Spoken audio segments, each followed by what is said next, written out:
Assalamualaikum warahmatullahi wabarakatuh. Segala puji bagi Allah yang menanamkan iman di hati kita dan membuka jalan bagi orang-orang yang mau percaya, meski penuh ujian. Sholawat dan salam semoga selalu tercurah kepada Nabi Muhammad SAW, teladan dalam keberanian, keteguhan, dan kepemimpinan di tengah badai ketakutan.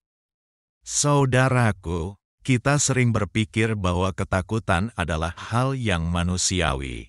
Ya, itu benar. Tapi ketika rasa takut mulai menghentikan kebenaran, membungkam ketaatan, dan membelokkan komitmen kita terhadap janji dengan Allah, disitulah iman sedang diuji.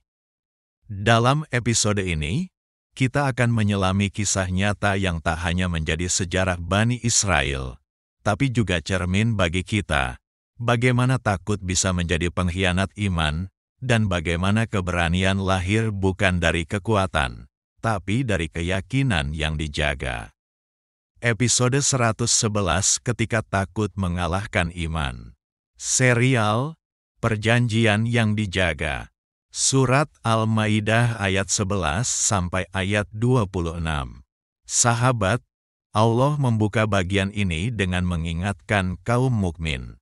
Wahai orang-orang yang beriman, ingatlah nikmat Allah kepadamu ketika suatu kaum bermaksud mencelakakanmu, lalu Allah menahan tangan mereka darimu. Quran Surat Al-Maidah ayat 11. Ayat ini mengajarkan satu prinsip penting. Jangan lupakan siapa yang menyelamatkanmu. Banyak dari kita merasakan pertolongan Allah dalam hidup. Tapi ketika musuh datang dalam bentuk masalah, ketakutan, atau tekanan sosial, kita justru ragu lagi, seolah nikmatnya hilang dari ingatan. Kemudian Allah membawakan kisah kaum Bani Israel, satu kaum yang telah melihat begitu banyak keajaiban. Namun ketika diperintahkan untuk masuk ke Tanah Suci, mereka justru berkata, "Wahai Musa, sesungguhnya di dalamnya ada kaum yang perkasa, dan kami tidak akan memasukinya selama mereka masih di dalamnya." Quran Surat Al-Maidah ayat 22. Takut membuat mereka lupa pada janji. Takut membuat mereka ragu pada pemimpin mereka, Musa. Takut membuat mereka menunda kebenaran yang sudah jelas. Padahal dua orang di antara mereka, yang diberi keberanian dan rahmat, berkata, "Masuklah ke pintu itu, dan jika kalian masuk, niscaya kalian akan menang." Quran Surat Al-Maidah ayat 23. Namun suara kebenaran itu tenggelam dalam mayoritas yang gentar. Hingga akhirnya Musa pun mengadu kepada Allah, bukan karena kecewa, tapi karena ia menyadari bahwa iman dan kepemimpinan tak bisa dipaksakan kepada orang yang menolak untuk percaya. Itulah titik ujian terberat bagi seorang pemimpin. Bukan saat menghadapi musuh, tapi saat ditinggalkan oleh pengikutnya sendiri. Musa tahu bahwa Allah telah menjanjikan tanah yang diberkahi. Ia juga tahu bahwa kemenangan bukan soal jumlah atau kekuatan fisik, tapi soal ketaatan dan kesabaran. Namun, ketika kaumnya memilih takut daripada taat, Musa tak memaksakan diri untuk menggiring mereka.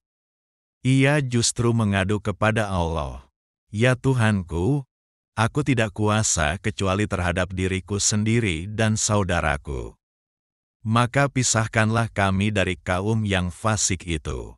Quran Surat Al-Maidah ayat 25. Ini bukan bentuk keputusasaan, tapi bentuk ketundukan yang dalam. Musa tahu bahwa iman adalah pilihan, dan bahwa bahkan seorang nabi pun tak bisa menanamkan keyakinan kepada hati yang menolaknya. Disinilah letak keadilan Allah. Iman tak diwariskan, tak dipaksakan, dan tak bisa dibeli dengan retorika. Maka Allah pun menanggapi dengan tegas. Tanah itu diharamkan atas mereka selama 40 tahun. mereka akan tersesat di bumi. Maka janganlah engkau bersedih atas orang-orang yang fasik. Quran Surat Al-Maidah ayat 26. Bayangkan, sebuah nikmat besar di depan mata, hangus begitu saja karena takut. Bukan karena kurang bukti, tapi karena kurang percaya. Bukan karena tak tahu, tapi karena lebih mendengar rasa cemas daripada suara iman. Di sini, kita belajar satu hal penting. Jika hati enggan beriman, maka kesempatan bisa dicabut. Jika kita terus menunda taat, maka hidayah bisa diganti. Jangan sampai kita termasuk dalam golongan itu, yang diberi petunjuk, tapi memilih jalan yang salah karena rasa aman yang semu. Karena sesungguhnya, tak ada yang lebih aman selain berada dalam perjanjian dengan Allah. Sebagai contoh refleksi kehidupan mengenai takut yang melumpuhkan.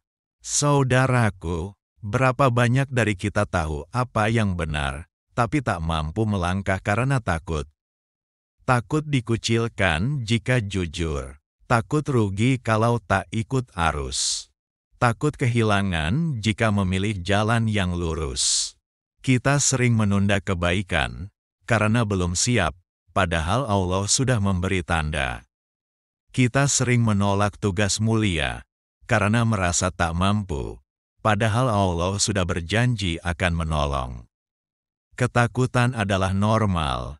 Tapi membiarkan rasa takut mengalahkan iman adalah tanda bahwa perjanjian dengan Allah sedang retak. Sahabat, sebagai rangkuman inti, kisah Bani Israel ini bukan sekadar sejarah, tapi pelajaran bahwa tak semua yang melihat kebenaran akan mengikutinya. Bahwa pemimpin yang teguh bisa saja ditinggalkan jika pengikutnya lebih mendengar ketakutan daripada keyakinan. Dan bahwa Allah bisa mengganti satu generasi dengan generasi lain, jika perjanjian iman tidak dijaga. Sahabat, sebagai penutup di episode kali ini, mari kita tundukkan hati dan berdoa. Ya Allah, kuatkan iman kami saat takut melanda.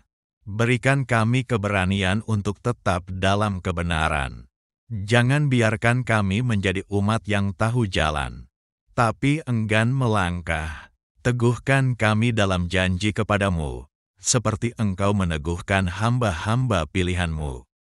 Amin ya Robbal Alamin. Jika episode ini menyentuh hatimu, bagikanlah. Mungkin ada saudara kita yang sedang diliputi rasa takut dan butuh diingatkan bahwa keberanian bukan berarti tak takut, tapi tetap melangkah meski takut. Ikuti dan simak terus serial perjanjian yang dijaga. Setiap pekan, satu langkah lebih dekat dengan pemahaman yang menguatkan iman. Sahabat, mari kita akhiri majelis ini dengan doa penutup majelis. Wallahu muwafiq ila aqwamit thoriq. Subhanakallahumma wa bihamdika, asyhadu an la ilaha illa anta, astaghfiruka wa atubu ilaik. Wassalamualaikum warahmatullahi wabarakatuh.